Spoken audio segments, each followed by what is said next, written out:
Ladies and gentlemen, seniors of Sumner High School, it is a pleasure to see you today. Adam Michelangelo Novelli, it's great to see you today. Brian Would you Michael like to would Slater, great to see you too. you like to set the record straight on your middle name being Michelangelo, It's not, it is just Michael, but which is my middle name as well? yeah. And Mr. Bouchard's, isn't it? It is correct. All of your IB history teachers have one thing in common, and that is our love of the Seattle Seahawks. And our middle names are Michael. Listen, the Browns are 3-1. Don't ruin this for me. Have a Knock, chance. knock. Whatever. We won't talk sports, but Knock, knock. who's there? Foreign. Oh gosh. Okay. Foreign. Right. The Seahawks are 4-0. Congratulations. Hey, 4-0. There we go. Well, let's stop wasting their time. They got a 4-day weekend ahead of them. Okay. Let's get this thing going, huh? All right, let's do it. It's actually going to be a quick lesson. Excited for you all that it's going to be quick. Novelli and I are just going to wrap up the rest of the Hitler primer and get right down into get you started on your 4-day weekend in a pretty quick fashion. So let's talk briefly. Novelli, you were able to talk about this with your class. I did not get to this with mine today. You see here an image. This is you're seeing a couple things. You're seeing Adolf Hitler in what we would call beer halls in Germany at this time. Now Germans are very serious about their beer, right? Oktoberfest is a significant month for them. I think that it's actually this month. Is that correct, Novelli? Do you know anything about this? I'm pretty sure, but I want to add something before I lose my chance. Okay. The Germans are so serious about their beer that they actually have a law that's been on the books for like 950 years called the German Beer Purity Law, which basically says that beer in Germany can only be 3 ingredients, and it's against the law to add more than that. It's against the law to add more than that. That's crazy. That is incredible. I did not know that. Yeah, It's called the German beer law. Yeah, beer purity. Okay. So beer purity. Yeah. Purity. Got you. So beer halls are not like just little pubs. Some of the largest beer halls in Germany in the 1920s could seat 3,000 people in them. And it's where people went, frankly, to complain about things. And as our lecture today covered, our lecture this week, we talked about this legitimate and maybe illegitimate gripes and complaints that the people of Germany had about their society. They were losers. They lost the First World War. They lost territory. They lost money. They have 6.6 billion British pounds in reparations to pay. They don't have coal to fire their factories. It was a terrible place to live in the 1920s. Now, contrast that with the United States. If you've read The Great Gatsby, you've read about what the United States were doing at the same time. Dancing and celebrating. We call it the Roaring 20s. Well, and Mr. Slater, they also lost a lot of lives. Let's talk about the most important thing. How many people lost their lives? Their casualty rate. We already saw those numbers. Significant casualty rate in the First World War.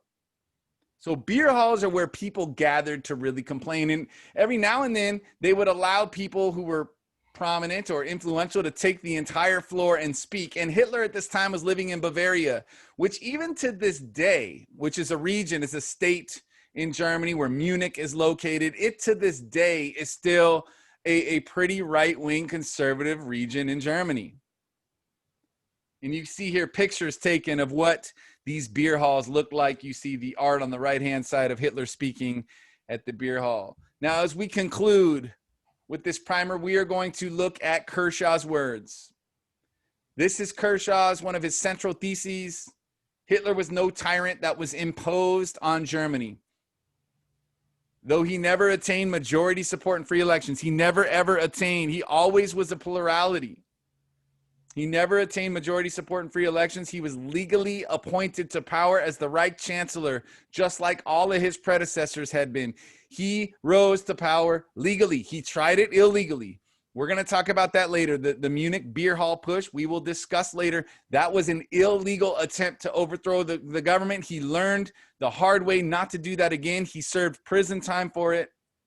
He acquired power legally. He used the weakness of the political system against itself. He became, between 1933 and 1940, arguably the most popular head of state in the world. How do we know this? What evidence do we have to prove that Adolf Hitler was the most popular head of state in the world? Well, Time Magazine, 1938. You know what he was named, Mr. Novelli? Person of the year. Man of the year. Man of the year. Man of the year. Well, and he had sympathy in the United States.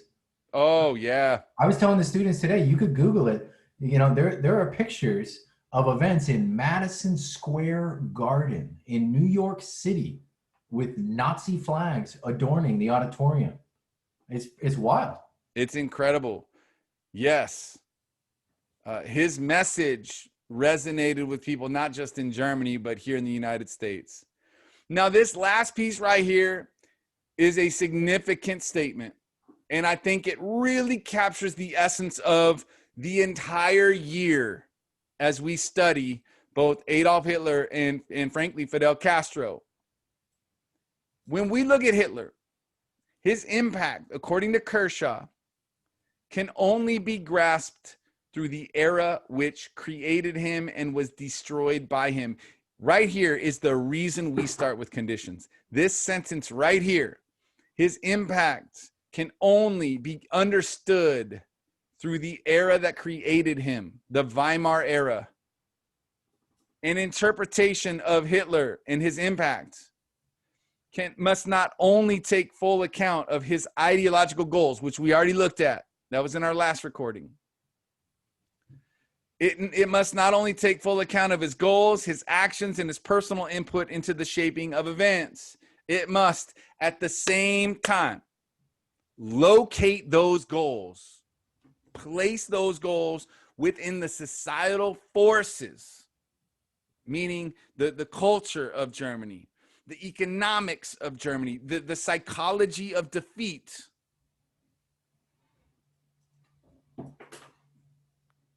We have to locate those goals within the forces and the political structures which permitted, shaped, and audaciously speaking, promoted the growth of a system that came increasingly to hinge on personalized absolute power, with the disastrous effects that flowed from it. The people of Germany, as Hitler began to become more and more prominent closer to the turn of 1933, the people of Germany were ready to return to a system that was much more authoritarian in nature than a republic. They were ready for it.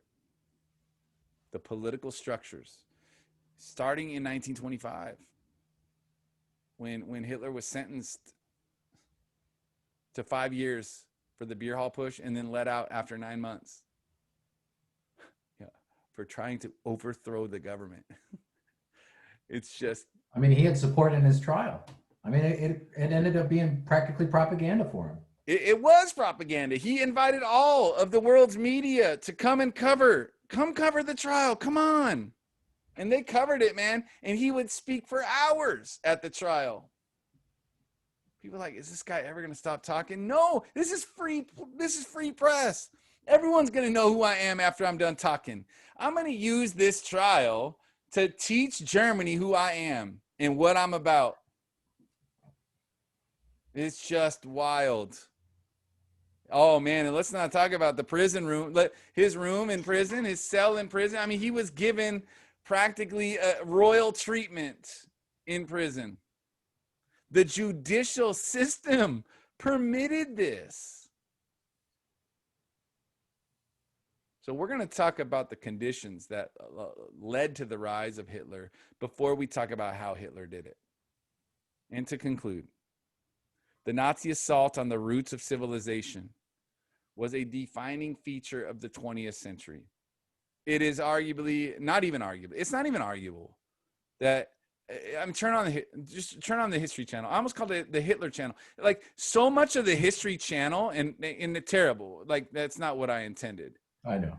But when History Channel came out, before it was all about it's entertainment stuff that it already Aliens. Yeah. They had to come out with H2 because the original History Channel it went way so far off track, like MTV did. Same concept.